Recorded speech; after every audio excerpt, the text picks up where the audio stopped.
राजकीय महाविद्यालय चौमेला द्वारा संचालित ऑनलाइन ई क्लास में आप सबका स्वागत है। मैं मनीष नैनीवाल, सहायक आचार्य।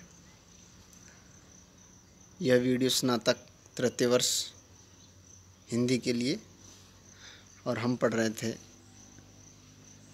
मैथिली शरण गुप्त द्वारा रचित प्रसिद्ध काव्य ग्रंथ द्वापर से ली गई कविता विद्रता के बारे में।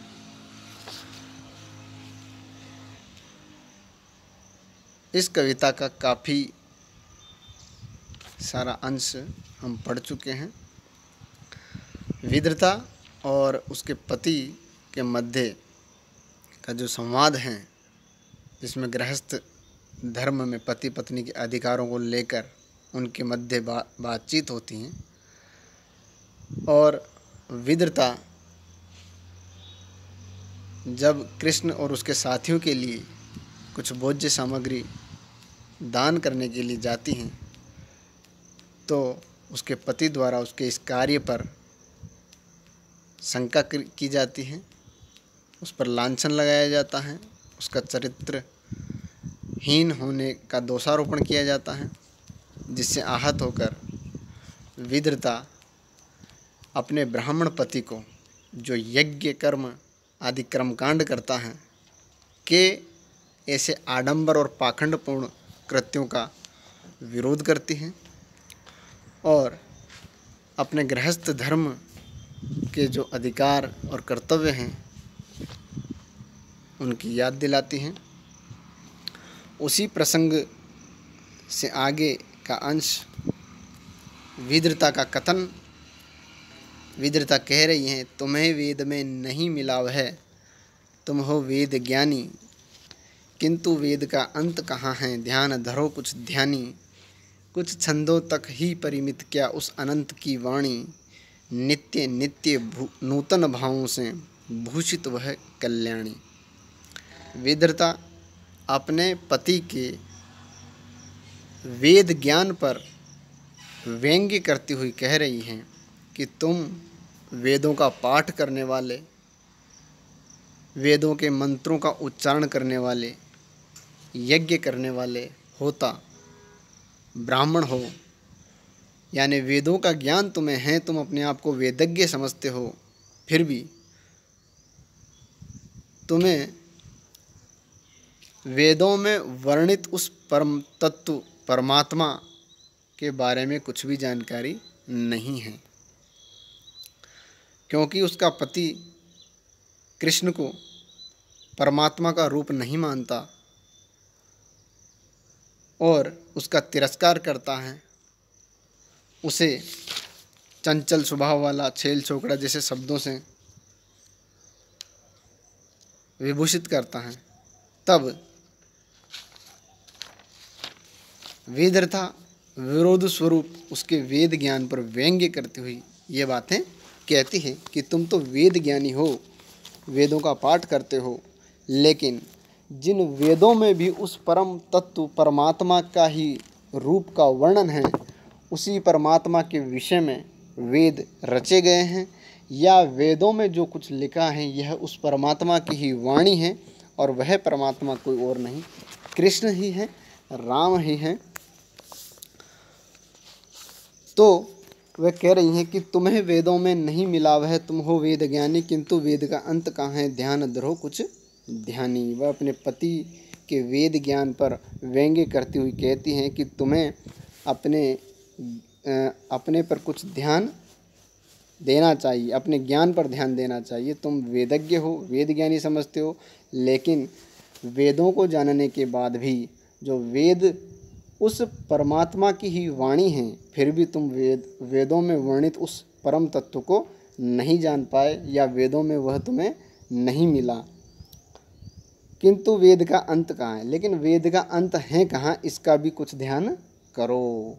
यानी इसमें यह कहा गया है विद्रता के द्वारा कि वेद भी अनंत हैं, क्योंकि वेद स्वयं परमात्मा की ही वाणी है। यहाँ वेदों को भी अपरुषे सिद्ध किया गया है कि वह भी परमात्मा द्वारा ही, उसी की वाणी का ही फल है, और वेद का भी अंत नहीं है, लेकिन तुम वेदों की कुछ ऋचाएँ पढ़ करके, वेदों के कुछ श्लोक या मंत्रों का उच्चारण करके कुछ छंदों तक ही सीमित हो रहे हो और अपने पाखंड और आडंबरपूर्ण कृत्यों से न परम तत्व को समझ पा रहे हो, न ही वेदों को समझ पा रहे हो, और फिर भी अपने आप को वेद ज्ञानी समझते हो। आगे हैं, कुछ छंदों तक ही परिमित किया उस अनंत की वाणी। तो क्या वेदों के कुछ छंदों तक ही उस अनंत यानी उस ईश्वर, उस परमात्मा की वाणी को सीमित किया जा सकता है?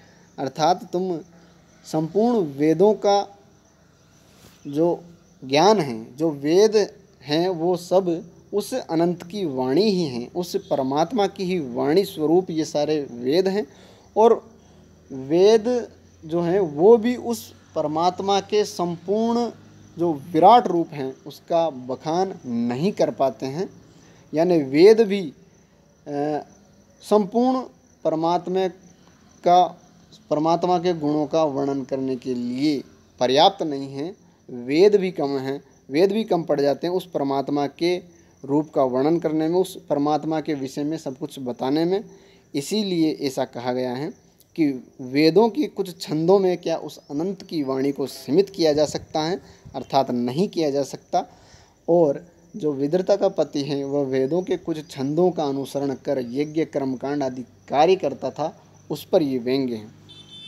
तो कुछ छंदों को पढ़कर ही तुम अपने आप को वेदज्ञ समझते हो और अपने पाखंडपूर्ण कार्यों में लीन रहते हो, तो क्या इन छंदों में, इन कुछ छंदों में उस परमात्मा, उस अनंत की वाणी को या उसके रूप को सीमित किया जा सकता है? नित्य नित्य नूतन भावों से भूषित वह कल्याणी भी उसकी वाणी को कहा गया है, उस परमात्मा की कल्याण करने वाली वाणी। वह भी नित्य नित्य नूतन भावों से विभूषित होते। नित्य नित्य यानी हर पल, हर समय, हमेशा, प्रतिदिन, प्रति समय, नित्य प्रति ही वह नवीन भावों से भूषित होती रहती हैं। ऐसी उस अनंत की वाणी है और कल्याणकारी है। इसीलिए उसकी वाणी को वेदों में सीमित नहीं किया जा सकता, क्योंकि उसके बारे में कुछ लिख दिया जाए तो अगले ही क्षण वह कुछ और भी नए रूपों में प्रस्तुत हो जाती हैं। यानी परमात्मा का रूप नित्य प्रति नया है, या उसकी जो महिमा है वह हर समय नए रूप में प्रस्तुत होती हैं, इसलिए उसे कहीं लिखकर सीमित नहीं किया जा सकता। आगे है, नित्य नई अपनी रचना है, रचता है वह सृष्टा है। इस सृष्टि का रचनाकार है और वह नित्य ही अपनी नई नई रचनाएं प्रस्तुत करता रहता है। जो कुछ भी सृष्टि में दिखाई दे रहा है वह सब उसी की रचनाएं हैं। देश देश में, काल काल में है मंत्रों का दृष्टा। वह प्रत्येक देश, प्रत्येक समय में, यानी हर जगह, हर समय में वह वेद मंत्रों का दृष्टा है। मंत्र वेद मंत्रों के लिए वेद मंत्रों का दृष्टा है। कृष्ण अद्वैदिक और राम भी और प्रश्नवाचक भी हैं। तो यहाँ वह पूछ रही है कि तुमने कृष्ण को अवैदिक माना है, यानी वेदों में वर्णित जो परमात्मा है वह कृष्ण ही है, लेकिन तुम उसे कृष्ण नहीं मान रहे हो, या कृष्ण को तुम परमात्मा का रूप नहीं मान रहे हो। कृष्ण ही वह परम तत्व हैं जो वेदों में वर्णित हैं और वही राम भी हैं। तो यहाँ विद्रता के इस कथन से यह अनुमान लगाना स्वाभाविक है कि उसके पति ने कृष्ण राम को परमात्मा मानने से इनकार किया है। उन्होंने कृष्ण को अवैदिक माना है, यानी वेद में जिस परमात्मा का वर्णन है वो परमात्मा कोई और है, कृष्ण नहीं, ऐसा उसका पति कहता है। इसीलिए वह कृष्ण को एक साधारण मनुष्य समझ करके उसका तिरस्कार स्वरूप बातें करता है, उसके अपमानित करता है। तब विद्रता कह रही है कि तुम उस कृष्ण को अवैदिक कह रहे हो, राम को भी अवैदिक कह रहे हो, लेकिन तुम वेद ज्ञानी, वेदों का पाठ करने वाले हो, तो तुम्हें पता होना चाहिए कि वेद में जिस परमात्मा का वर्णन है वह परमात्मा कोई और नहीं, वह कृष्ण ही हैं और राम ही। ठहरो धीरज धारो, इसलिए थोड़ा धैर्य धारण करो। वेद वादरत ठंडे जैसे सोचो और विचारो। तुम वेद के वाद में रत रहते हो, यानी वेदों पर बहस करने में लीन रहते हो, इसलिए थोड़ा सोचो ठंडे जी से, ठंडे मन से थोड़ा सोचो विचार करो कि वह परमात्मा कोई और नहीं बल्कि वह कृष्ण ही हैं और वह राम भी वही हैं। यानी यहाँ कृष्ण राम इनको एक ही माना है या विष्णु के ही ये अवतार हैं। यहाँ गुप्त जी की वैष्णव जो विचार हैं, वैष्णव आस्था, वह प्रतिबिंबित हो रही है और कृष्ण को ही यहाँ पर वैदिक जो परमात्मा हैं वह कृष्ण को ही माना गया है। आगे हैं, श्रुतिदर्शी ऋषि न थे हमारे दंभी या अभिमानी, घोषित आप उन्होंने की थी नेति नेति की वाणी, और न्यून वाल्मीकि व्यास किस ऋचा रचयिता ऋषि से, युग युग भी परितृप्त रहेंगे जिनकी अक्षय कृषि से। तो श्रुतिदर्शी ऋषि न थे हमारे दंभी और अभिमानी। अब विद्रता का पति जो है वह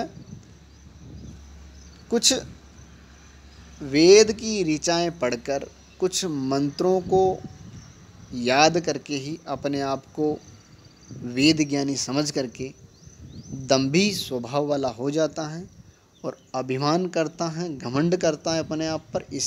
इसी स्वरूप वह धार्मिक कर्मकांड, यज्ञ, पशुबलि आदि पाखंड करता है। उसी पर व्यंग्य करती हुई उसकी पत्नी विद्रता उसको जवाब देती हैं कि तुम जिस प्रकार से वेदों का ज्ञान लेने पर दंभी और अभिमानी हो गए हो, हमारे ऋषि ऐसे नहीं थे।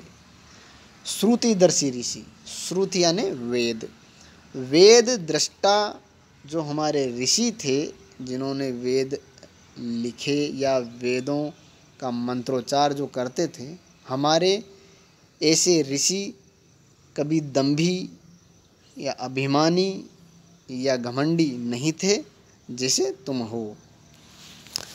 घोषित आप उन्होंने की थी नेति नेति की वाणी, और उन्हीं ऋषियों ने ही जो वेद दृष्टा थे उन्होंने ही नेति नेति की वाणी घोषित की थी। यानी उन्होंने ही वेदों में जो परमात्मा का वर्णन है और परमात्मा के बारे में जो कुछ कहा गया है, उनके उस परमात्मा के लिए नेति नेति यह संबोधन उन ऋषियों ने ही दिया था। नेति नेति की वाणी उन्होंने ही दी थी, यानी उस परमात्मा को नेति नेति उन्होंने कहा था। नेति का अर्थ वह है जो निर्वचनीय है, जिसका वर्णन नहीं किया जा सकता, जिसे कहा नहीं जा सकता, ऐसा जो न आदि है न अंत है, वह है नेति। यानी जिस परम तत्व का वर्णन वेदों में है और जिस परम तत्व के लिए वेद में भी नेति शब्द का प्रयोग किया गया है, वह नेति नेति की वाणी भी हमारे प्राचीन ऋषि मुनियों ने ही घोषित की थी। और न्यून वाल्मीकि व्यास किस ऋचा रचयिता ऋषि से, और न्यून यानी कम है वाल्मीकि और व्यास। वाल्मीकि ने रामायण लिखी और वेद व्यास ने महाभारत। तो ये जो वाल्मीकि और वेद व्यास भी किसी भी ऋचा रचयिता ऋषि से किसी प्रकार से कम नहीं है। यहाँ प्रश्नवाचक हैं, यानी वेदों की जो ऋचाएँ रचने वाले ऋषि थे, क्या उनसे वाल्मीकि और व्यास किसी प्रकार से कम थे? अर्थात यहाँ विद्रता ये कहना चाह रही हैं कि राम और कृष्ण के जीवन चरित्र लिखने वाले व्यास और वाल्मीकि भी इन वेद ऋचाओं के रचयिता ऋषियों से किसी प्रकार से कम नहीं थे। उन्होंने भी युग युग भी परितृप्त रहेंगे जिनकी अक्षय कृषि से।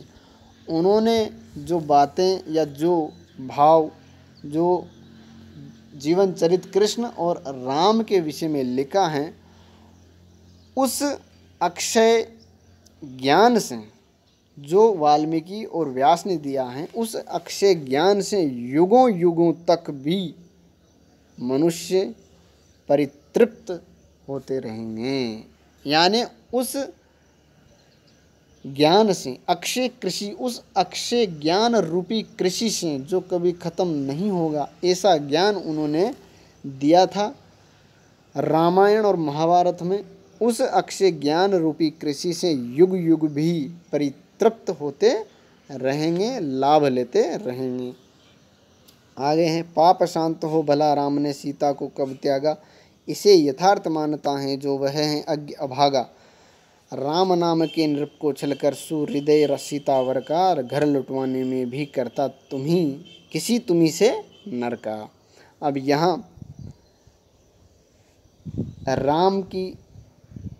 राम के द्वारा जो सीता त्याग का प्रसंग है, उस पर विदर्ता अपने पति के प्रश्न का उत्तर दे रही है। उसका पति जब राम द्वारा सीता को त्याग कर राम के विषय में जो भी गलत बातें कर रहा था, उसी के विरोध स्वरूप अब विदर्ता जवाब दे रही है कि तुमने राम द्वारा सीता त्याग के विषय में जो बात कही है, या राम पर जो दोषारोपण किया है कि उसने अपनी पत्नी सीता का त्याग किया है, ऐसा दोषारोपण तुमने किया है, और उस दोषारोपण के कारण जो तुम्हें पाप लगा है वह शांत हो, वह पाप शांत हो। और भला राम ने सीता को कब त्यागा, और पहले तो ये बात यह है कि राम ने सीता का त्याग कब किया। तुम जो प्रश्न उठा रहे हो कि राम ने सीता का त्याग किया है, तो राम ने सीता का त्याग नहीं किया। या विदर्ता उसका जवाब दे रही है कि राम ने सीता का त्याग नहीं किया, यानी राम ने अपनी इच्छा से सीता का त्याग नहीं किया, या राम नहीं चाहता था सीता का त्याग करना, लेकिन उस समय की परिस्थितियाँ, और क्योंकि राम राजा थे और राजधर्म या नीति उस समय की ऐसा कह रही थी कि उन्हें सीता का त्याग करना पड़ा, या अनिच्छा से ऐसा करना पड़ा। इसीलिए ये शब्द आए हैं कि राम ने सीता का त्याग नहीं किया अपनी इच्छा से। इसे यथार्थ मानता है जो वह है अज्ञ अभागा। और जो इस बात को यथार्थ मानता है, सच मानता है कि राम ने ही सीता का त्याग किया है, तो वह अज्ञ है, यानी मूर्ख है, अज्ञानी है और अभागा हैं, दुर्भाग्यशाली हैं। राम नाम के नृप को छलकर सुहृदय सीतावर का, सीतावर सीता का वर यानी राम, जो सुहृदय हैं, सुहृदय हैं राम, और घर लुटवाने में भी करता तुम्ही से किसी नर का। तो यहाँ वह विदर्ता उसके पति को ही, या उसके पति की जो दोषारोपण किए गए थे राम पर, उसी के प्रत्युत्तर में कह रही हैं कि राम नाम के नृप को छलकर, राम नाम का जो राजा था, राम नाम के नृप को छलकर, यानी राम ने सीता का त्याग नहीं किया था, क्योंकि राम जो थे वो नृप थे, राजा थे, और उस राम नाम के राजा को छल करके घर लुटवाने में भी करता किसी तुम्ही से नर।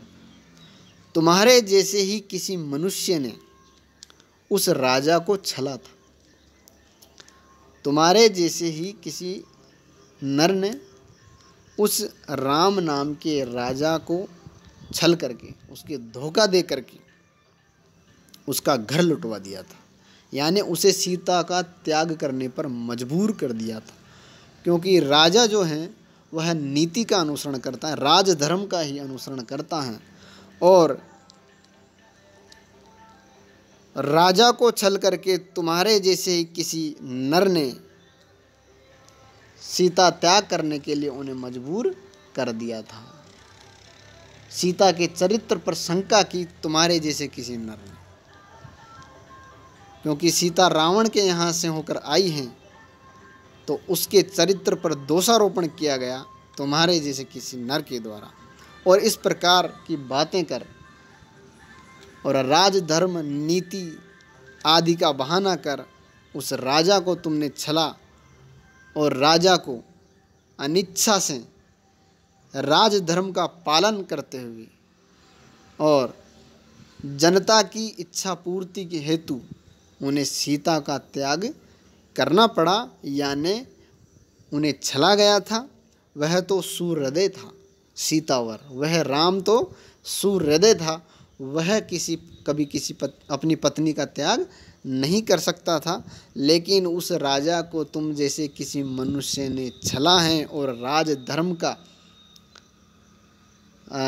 बहाना लेकर के उससे ऐसा कृत्य या ऐसा कार्य करवाया है और तुमने उसके घर को, उसकी गृहस्थी को लुटवा दिया। घर लुटवाने में भी करता, यानी तुम्हारे जैसे ही किसी मनुष्य का हाथ था कि तुमने उसके घर को लुटवा दिया ऐसा। तो यहाँ गुप्त जी की जो वैष्णव आस्था है और राम के द्वारा सीता त्याग का जो प्रसंग है उसके संदर्भ में यह बात प्रस्तुत की है कि राम ने सीता का त्याग अपनी इच्छा से नहीं किया, बल्कि राजधर्म के नाते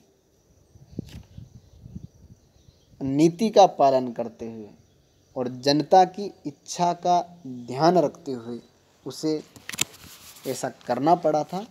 यानी वो मजबूर थे ऐसा करने के लिए, क्योंकि वह राजा थे और राजा को जनता की इच्छा का ध्यान रखना पड़ता है, राजधर्म को देखना पड़ता है, और इसीलिए उन्होंने ऐसा किया है। तो भाषा शुद्ध, साहित्यिक, खड़ी बोली, तत्सम प्रधान, संवादात्मक शैली है, प्रश्नात्मक है और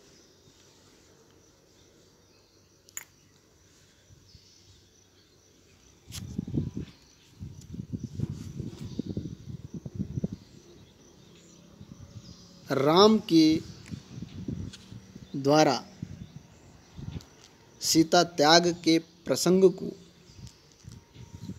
गुप्त जी द्वारा बहुत अच्छी प्रकार से प्रस्तुत किया है।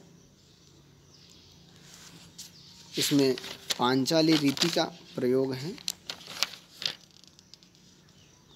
और छंद में हरिगीति का छंद में पूरी कविता है।